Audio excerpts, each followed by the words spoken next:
Okay, so you're looking to really get a grip on trading, right? And you want to do it, well, efficiently, Mm-hmm. without getting lost in, tons of indicators cluttering up your Yeah, charts. like a cockpit display sometimes. Exactly. You just want to see the raw price, what it's doing. And that's really the core of price action, which is what we're diving into today. Right. And for this deep dive, we're digging into a YouTube video. It's by Ezekiel Chew called I Make Six Figures a Trade Using Only This Price Action Trading Strategy.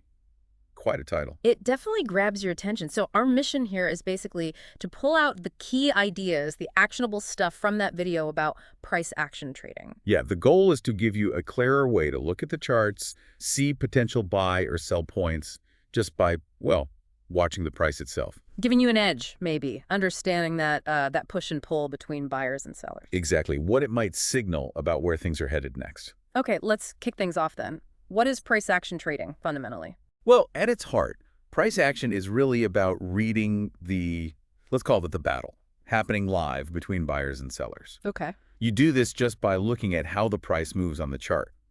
Raw price changes.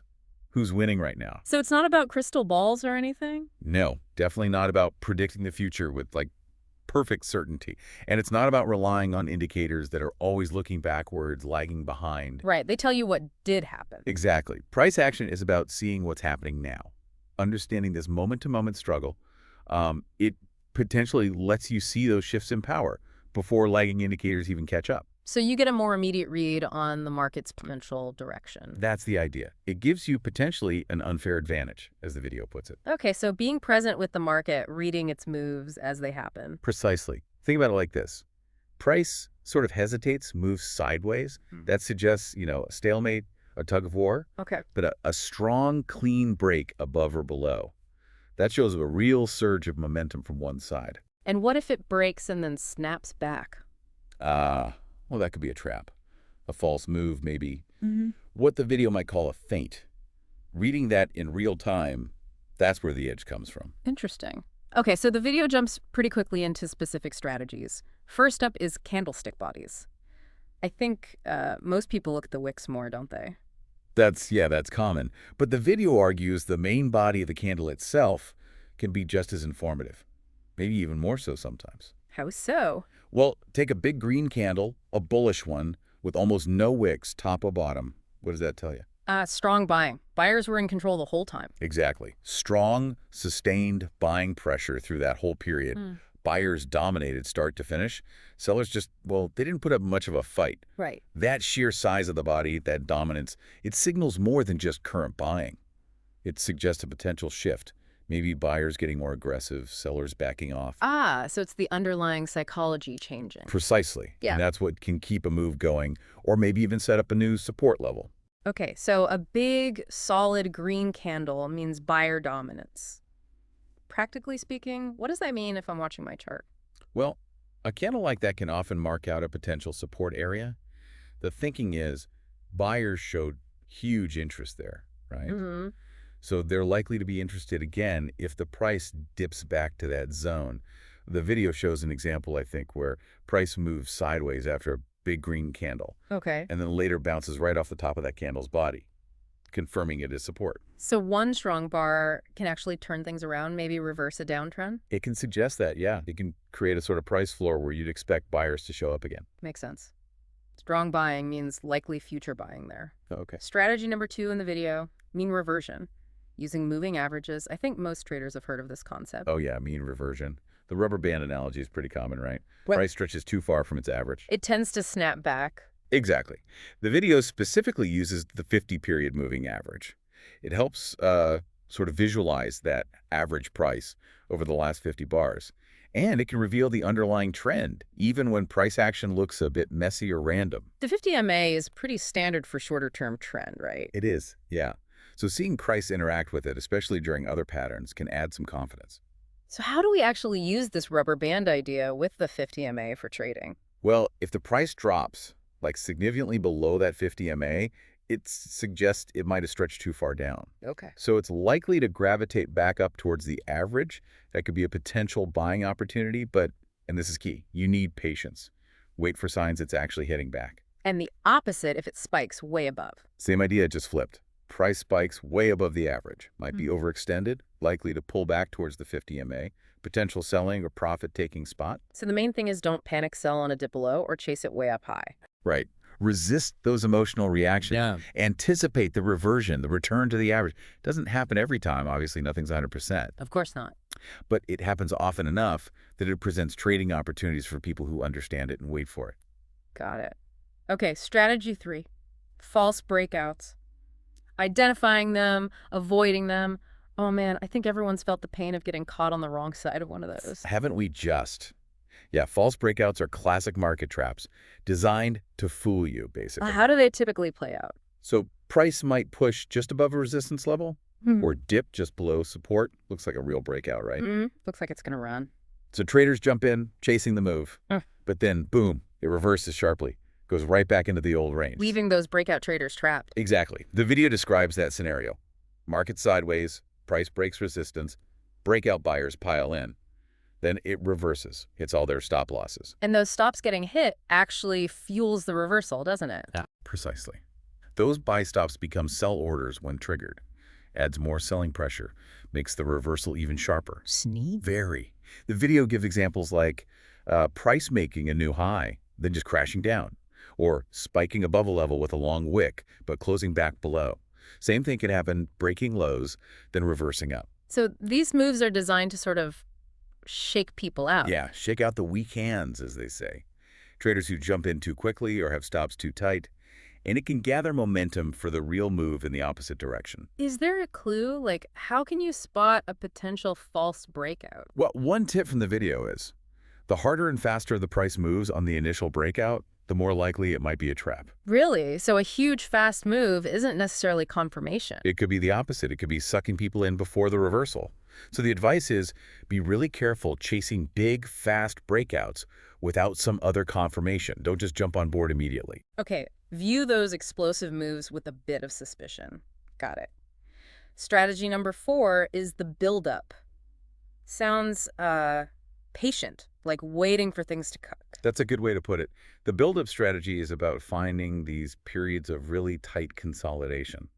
The video calls it a boo-up, B-U-up. Okay, tight sideways movement. Yeah, near important price levels like key support or resistance. It looks boring on the chart, right? Not much happening. Low volatility. But that low volatility is seen as energy being stored, like coiling a spring. Ah, storing energy for the actual breakout. Exactly. So the strategy is wait for this tight controlled range to form near a key level before you think about a breakout trade. And what's the advantage of waiting for that? Risk management, mainly. Because the range is tight, you can usually place a pretty tight stop loss. Just below the low of the buildup if you're expecting a break higher, or just above the high if you expect to break lower. Right. Defines your risk clearly. Yes. Gives you a potentially good risk to reward setup if the breakout happens as expected. So again, it's about patience. Waiting for the market to show it's ready to, well, explode from that compression, instead of you trying to guess when it'll happen. And is there a specific pattern within the buildup to look for? The video mentions seeing higher lows pushing up against a resistance level. That's a classic bullish buildup pattern. Squeezing higher. Okay. Another tip, the tighter, the narrower that consolidation range is. The bigger the potential breakout. Potentially, yes. More stored energy, theoretically. And didn't the video mention using a moving average here too? It did, yeah.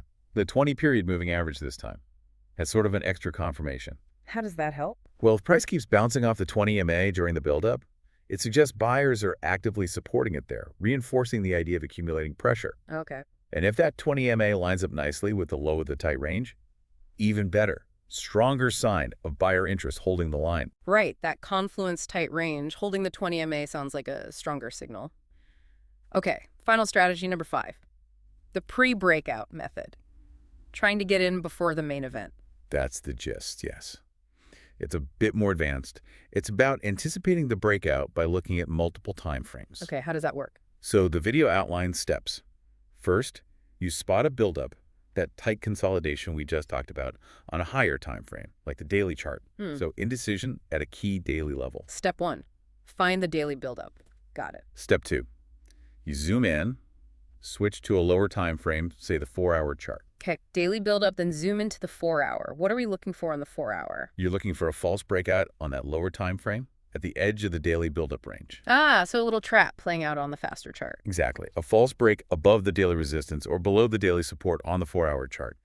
It lures in the impatient traders on that time frame. But if you recognize it as a false break on the lower time frame, it can give you an early entry before the official breakout might happen or fail on the daily chart. I see. So you're using the lower time frame's failed move as your entry signal, anticipating the larger move on the daily. That's the idea.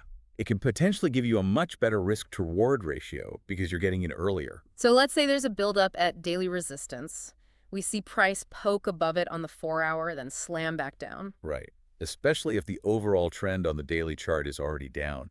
That 4-hour false break upwards could be a really high probability signal to get short, anticipating a move down aligned with a bigger trend. Okay. Are there other clues on the lower time frame during the daily buildup? Yeah, the video mentions looking for things like lots of long wicks on the candles at the key level on the lower time frame, showing rejection. Okay. Or specific candlestick patterns right at that level, like pin bars or dojis, Yeah. suggesting indecision or reversal pressure building up on that faster chart. Makes sense.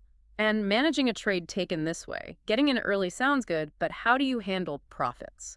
The video suggests a sensible approach.